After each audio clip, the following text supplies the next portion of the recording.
Hello and welcome to the Unit 3 lecture. I hope you're enjoying the class so far and thinking about U.S. history a little differently. What I want to talk about tonight for just a few minutes is the Cold War, a fascinating event which occurred roughly from circa 1945, somewhere between 1945 and 1950 when it began, until 1989 with the fall of the Berlin Wall, or 1991 with the collapse of the Soviet Union, when literally the Soviet Union ceased to exist.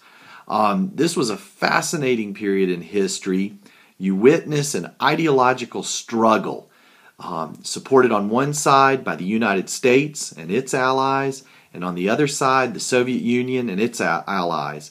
And of course the United States and its allies supported classical liberal ideals. Typically we think of Republican ideals, democratic in principle, and also a free market or fairly free market economic system, capitalism. On the other side, you of course have a communist regime, and by no means was the Soviet Union or its allies ever a pure communist state, but they embraced these communist doctrines which were accompanied with a totalitarian style of government.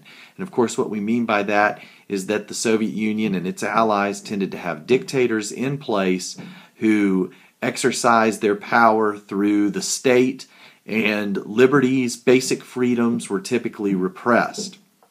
These two ideologies could not necessarily coexist, and thus a struggle ensued over the period of roughly 1945 until 1991, and at any time after 1949, when the Soviets were able to create their own atom bombs, at any time during that period, a fairly significant war could have occurred. By the 1980s, you would have had enough nuclear weaponry on both sides to pretty much destroy the world. So it was a very stressful period in some ways, but at the same time, those nuclear weapons, which instilled so much fear in so many people, in actuality kept those two superpowers from actually engaging one another in an actual war. And thus we have a Cold War, a war that was fought between these two superpowers and their allies in what was increasingly referred to as the Third World. These nations that were developing in Africa, in Asia, in South and Central America, these nations that in essence both sides, the U.S. and the Soviet Union, tried to prop up regimes that would support them so that each could outmaneuver the other strategically at a global level. Of course, when the Cold War turned hot, such as in Korea or in Vietnam, or for the Soviets in Afghanistan, the war for those soldiers was anything but cold. It was a true fighting war. However, I want to talk just a little bit about some of the social elements that accompanied the Cold War, especially in the 1950s. What fascinates me is looking at the period between roughly 1945 and 1960 as the Cold War was really materializing and as it was becoming a part of the American psyche. It was during this period that Americans, for the first time in history, accepted a major peacetime military buildup, believing that at any time war could break out and that the nation had to be prepared. This, of course, meant larger defense expenditures in the budget, and that's something we've never gone away from. Even today with defense cuts, we're still at roughly 15 to 20% of our budget, of the United States' budget, being focused on the military. I personally doubt we'll ever go back to a pre-World War II military budget. But of course, in the 1980s, I also doubted that the Cold War would ever end, and we saw how accurate I was there. But that's a whole other story.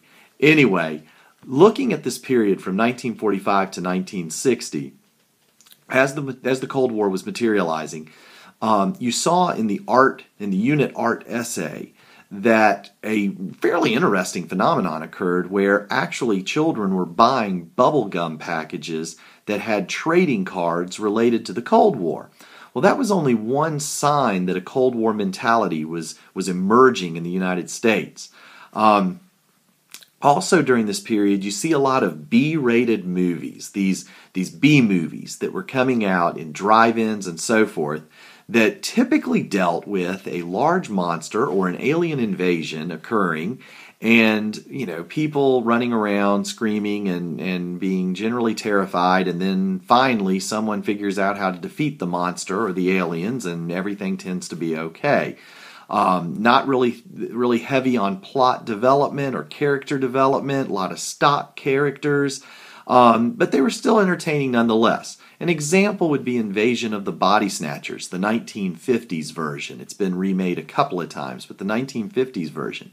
What's interesting when you look at these movies and you look at the posters that went along with these movies to advertise them, there's actually some symbolism related to the Cold War. And a lot of their themes really reflected some of the anxiety surrounding Americans as they entered into this new period, this ideological struggle with the Soviets. Returning to Invasion of the Body Snatchers, for example, think of the plot in that movie. You have pods coming in from outer space, and they when you sleep, they take over your body, your real soul, in a sense, is killed off, it disappears, and a soulless body replaces you. And these individuals generally don't show emotion. They really lack the essence of what it is to be human. And the scary part was you never really knew whose body had been stolen and who was the real person. So what does that have to do with the Cold War? Well, during the 1950s, there was a Red Scare. There was a fear that communists were infiltrating various levels of our society and government and so forth.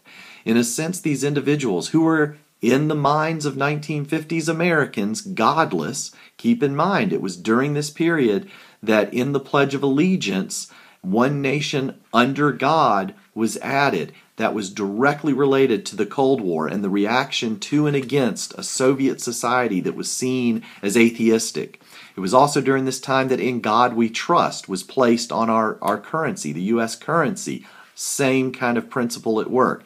Well, here were these individuals that were infiltrating American society, it was feared, and you had to root them out.